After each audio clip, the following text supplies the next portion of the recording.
manuver personal Nasir Jamil ini tentu mudah ditebak. Ini dilakukan sebagai bagian dari roadshow untuk meraih dukungan menuju kursi Aceh 1 pada pilkada mendatang. Selain Nasir, ada juga Haji Ruslan Daud atau HRD yang juga anggota Komisi 5 DPR RI dari fraksi Partai Kebangkitan Bangsa atau PKB. Bisa jadi serupa, tapi cara mereka berbeda. Untuk sementara, Ruslan mulai menabur sejumlah alat peraga berupa baliho di seluruh Aceh. Ini juga terkait dengan rencana bahwa dia mau maju sebagai salah satu kandidat calon gubernur Aceh.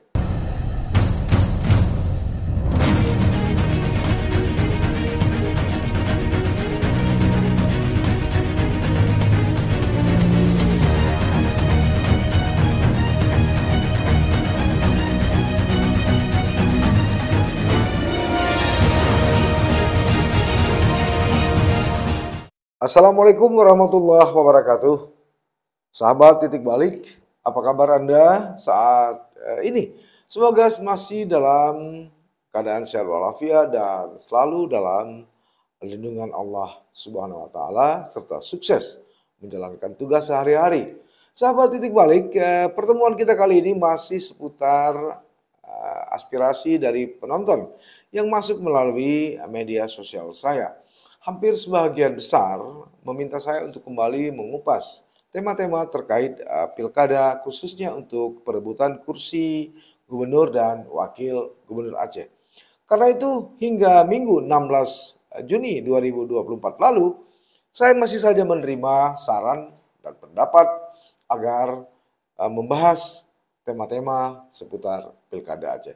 Untuk memenuhi keinginan itu, saya coba berikhtiar berusaha untuk menyajikan yang terbaik, analisa-analisa, pendapat-pendapat, dan pandangan-pandangan pribadi saya terkait dengan pilkada gubernur dan wakil gubernur Aceh. Tentu saja dengan sejumlah narasumber yang tidak ingin disebutkan namanya atau narasumber-narasumber anonim yang memang tidak ingin tampil dan tidak mau saya sebutkan jati dirinya.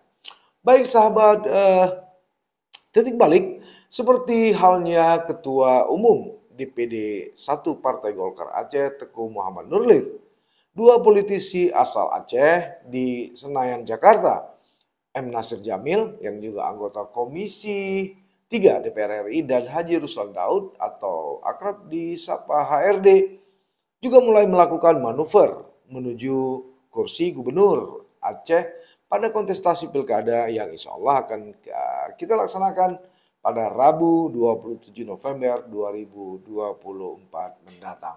Tentu semua kita tahu dan paham dan membaca serta melihat di media pers setelah bertemu Ketua Umum DPP Partai Nasdem Surya Paloh, Nasir Jamil yang juga politisi Partai Keadilan Sejahtera ini juga melakukan silaturahmi dengan sejumlah tokoh Aceh di Jakarta, baik tokoh sipil maupun tokoh militer.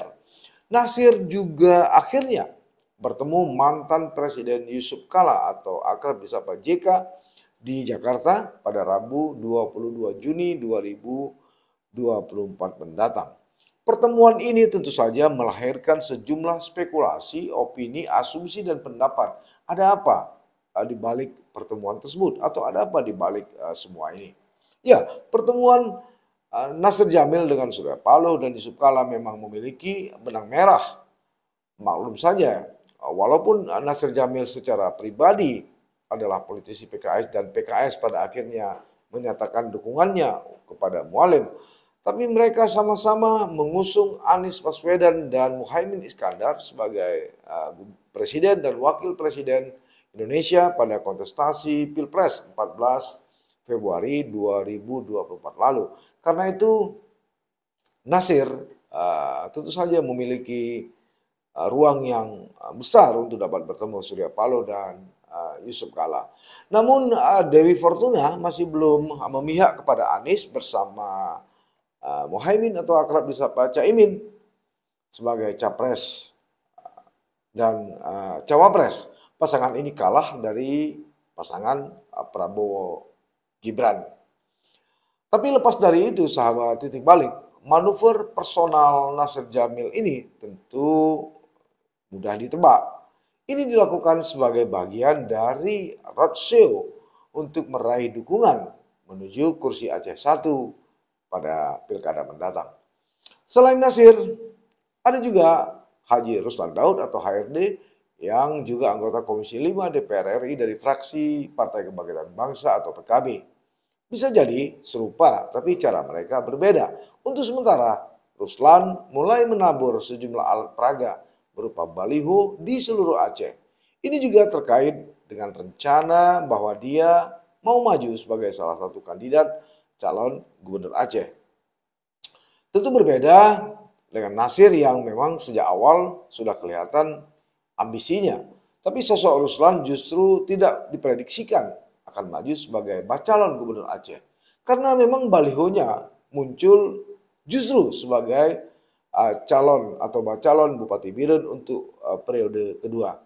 Namun dalam sepekan terakhir, politisi PKB Aceh ini mulai muncul sebagai calon gubernur Aceh periode 2025-2030. Memang menjelang Pilkada serentak 2024 mendatang, berbagai trik dan intrik dilakukan sejumlah kandidat maupun partai politik yang mengusung mereka, baik secara terbuka maupun secara tertutup. Salah satunya yaitu tadi, memperkenalkan diri melalui baliho. Tim pemenangan HRD sendiri misalnya sudah mulai memasang baliho pada sejumlah lokasi di ibu kota provinsi Banda Aceh serta beberapa kota lainnya. Misalnya ada di Simpang Lambaru Aceh Besar, di Simpang BPKP Kota Banda Aceh, di Simpang 4 dan Simpang Arjun Biren, di Kota Melabuh Aceh Barat, di Kota Calang Aceh Jaya, di Kota Takengon Aceh Tengah, serta beberapa kabupaten dan kota lainnya. Maraknya keberadaan baliho HRD itu, suka atau tidak, tentu membuat heboh dan menjadi perbincangan masyarakat. Berkali-kali atau sering saya katakan, tentu saja tidak ada asap jika tidak ada api.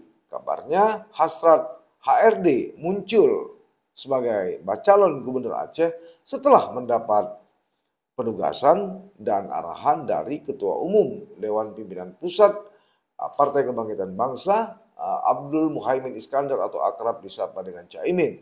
Serta kabarnya ada petunjuk dari sejumlah ulama karismatik Aceh agar HRD maju dalam pilkada serentak tahun ini.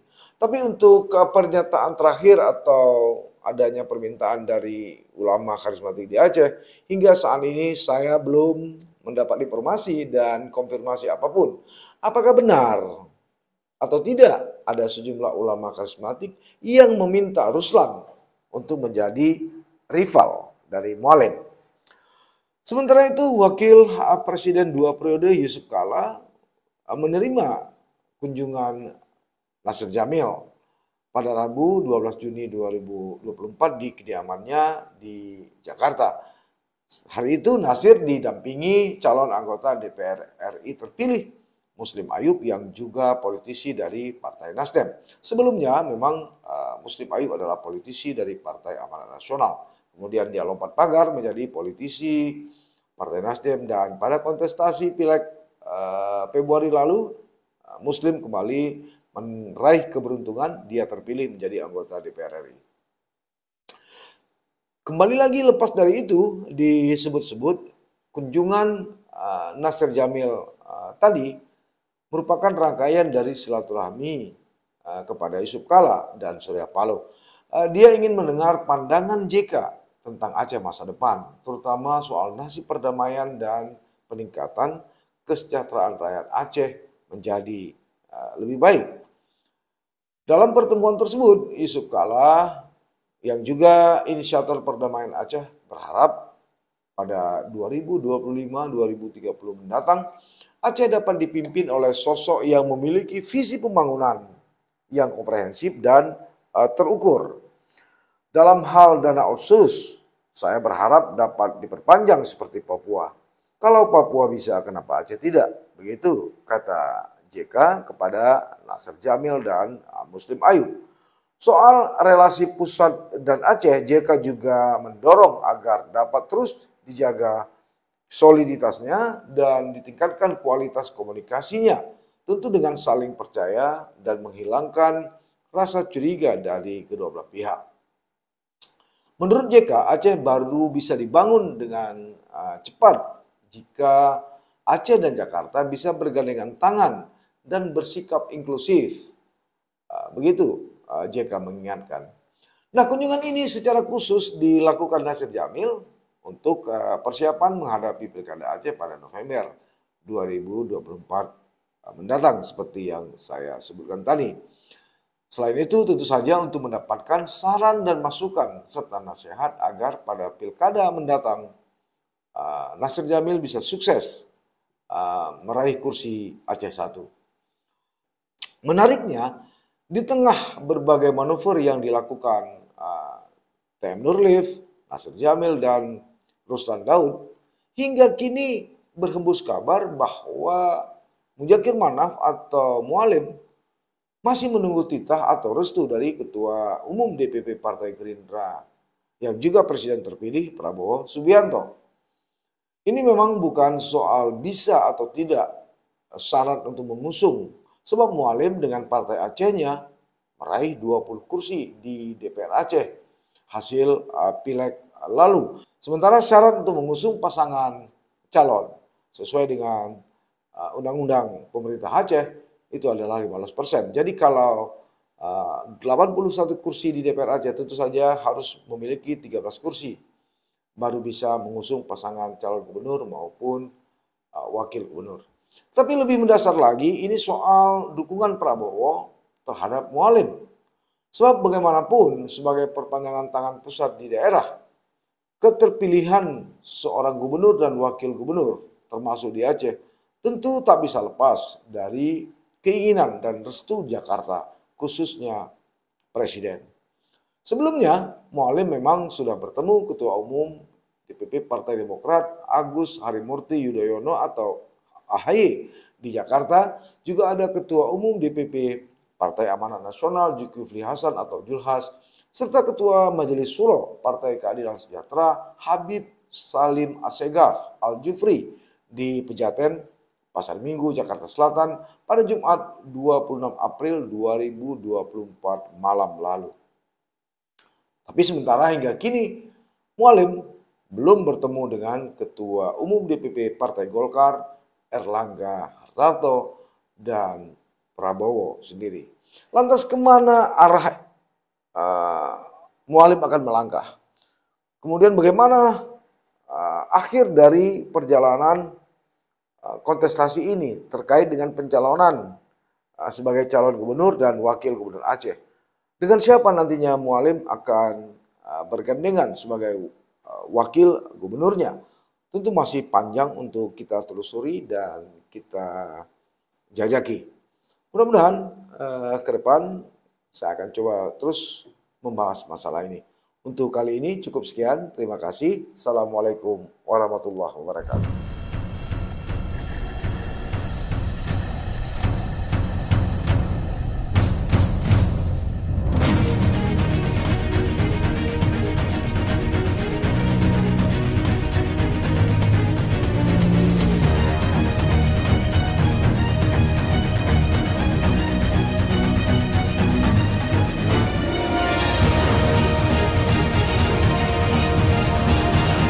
Jangan lupa like, komen, dan subscribe. Serta aktifkan lonceng notifikasi